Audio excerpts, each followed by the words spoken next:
गौरव और अन्नू का पहला प्यार। यह स्टोरी शुरू होती है मुंबई शहर मधुबनी में रहने वाले से गौरव, जो कि अभी ग्रेजुएशन में है और अपने क्लास का सबसे हैंडसम, स्मार्ट और सबसे तेज लड़का होता है। उसके पीछे लड़कियां पागल रहती हैं, लेकिन उसे तो बस एक ऐसी लड़की की तलाश होती है जो उसके मिलते ही गौरव का दिल और दिमाग बोले, यही है मेरी लाइफ पार्टनर, यही है वो लड़की जिसका मुझे कब से इंतज़ार था। इसी तरह से कुछ साल बीत गए और गौरव का ग्रेजुएशन कंप्लीट हो जाता है। अब वो अपनी आगे की पढ़ाई पूरी करने के लिए पुणे सिटी में आता है। गौरव अपनी आगे की पढ़ाई को लेकर काफ़ी एक्साइटेड था। अब उसके कॉलेज में न्यू न्यू दोस्त बन गए।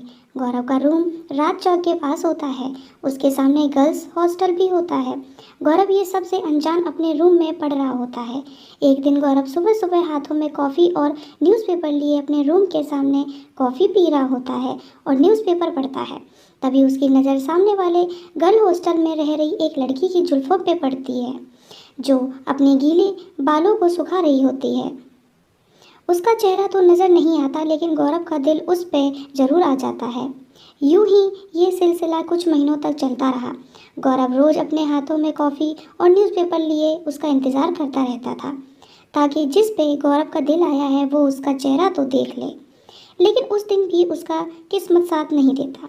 रोज़ की तरह परेशान हताशा गौरव अपने रूम में आकर अपने बेड पे लेट जाता है और उसके बारे में इमेजिन करने लगता है कि कैसी दिखती होगी वो, उसका नाम क्या होगा, क्या वो मुझसे दोस्ती करेगी।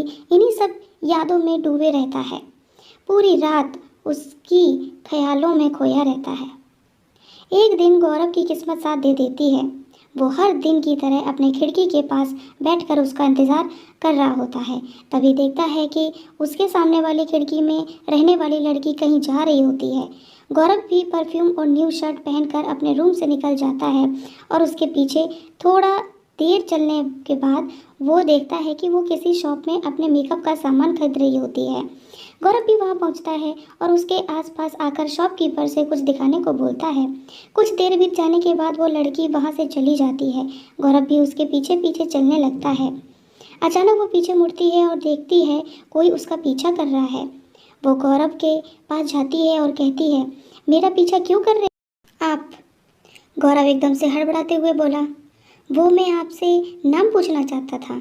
वो लड़की सब जानती थी, यही वो लड़का है जो उसे रोज़ सुबह सुबह अपने खिड़की से उसे छुपकर देखता रहता है। फिर भी अनजान बनकर वो लड़की बोलती है, मेरा नाम क्यों जानना है आपको? गौरव हिचकिचाहट से, वो आप हमें बहुत अच्छी लगती हो। वो भी गौरव को मन ही मन पसंद करती थी। उसने अपना नाम अनु बताया। गौरव के चेहरे पर एक अलग सी मुस्कान थी। फिर दोनों रास्ते में बातें करते हुए अपने रूम पहुंचते हैं। अब अनु भी रोज़ सुबह आकर अपने खिड़की पर गौरव के आने का इंतज़ार करने लगी। दोनों अब एक दूसरे के अच्छे दोस्त बन गए थे। दोनों अब एक दूसरे से बातें करते और अपने लाइफ के बारे में बातें करते। यूं ही कुछ साल बीत गए। दोनों की दोस्ती भी अब प्यार में बदल गई थी। दोनों ने साथ जीने मरने की कस्में खा रखी थी। लेकिन वो कहते हैं ना, इंसान जैसा सोचता है वैसा नहीं होता। किस्मत को कुछ और ही मंजूर था। गौरव इधर अपना आगे की पढ़ाई पूरा करके वो यूपीएससी का एग्ज़ाम क्लियर कर लिया था और वो अपने ट्रेनिंग के लिए अन्नू से कुछ सालों तक दूर रहता है। इधर अन्नू के घर वाले अन्नू के शादी को लेकर उसके लिए लड़का ढूंढ रहे थे। अन्नू उसका बेसब्री से इंतज़ार कर रही होती है। गौरव अपना ट्रेनिंग पूरा करके वो यूपी स्टेट में पोस्टेड हो जाता है, एसडीएम के पोस्ट पर। इधर अनु की हालत दिनों ब दिन खराब होती जा रही थी। गौरव के इंतज़ार में दिनों दिन अनु कमज़ोर पड़ती जा रही थी। उसके जुबान पे बस एक ही नाम था, वो था गौरव का।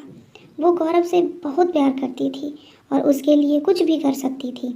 एक दिन गौरव अपने दोस्त की शादी में आया हुआ था। वहाँ पे अनु भी होती है। गौरव अपने दोस्त की शादी में मशगूल था। तभी अनु को हार्ट अटैक आता है। सबका ध्यान उसकी ओर जाता है। तभी गौरव की नज़र उस पर पड़ती है। अनु को ऐसे हाल में देखकर गौरव शॉक्ड हो जाता है। उसके कदम रुक से गए थे। उसे समझ ही नहीं आ रहा था कुछ। जल्दी से अनु को हॉस्पिटल लेकर गया और वो बच गई। जैसे ही वो अपनी आंखें खोलती है, गौरव उसके सामने होता है और उसके आंखों से आंसू बहे जा रहे थे। अनु बेड से उठकर गौरव से लिपट जाती है और कहती है, अब मुझे कभी छोड़कर नहीं जाना तुम। तभी गौरव भी उसको बोलता है, मैं तुमको छोड़कर कभी नहीं जाऊंगा। I love you Vannu. मुझे उम्मीद है दोस्तों कि आपको ये छोटी सी स्टोरी अच्छी लगी होगी। अगर अच्छी लगी हो तो मेरे चैनल को लाइक, सब्सक्राइब और शेयर करना ना भूलें। धन्यवाद।